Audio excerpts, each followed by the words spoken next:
Hey guys, so this is my DIY tip. So let's just say you get yourself a brand new dish drying rack like I have over here. It's got 2 levels.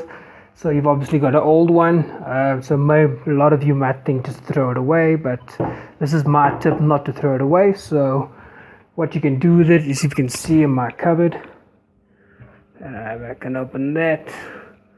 You can see I've got a whole lot of my dishes over there. So as you can see, how am I going to use it?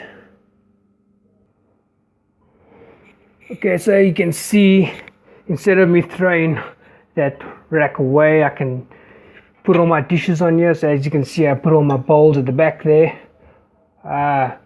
fold it neatly. Got some pans at the back as well. I've got my plates in the front, and I've even put some of my pot lids. So all these lids that tend to just lie around at the bottom, I can just put them there as well. And this is a great idea if you just want to save space. So that's my tip. Thanks. Bye.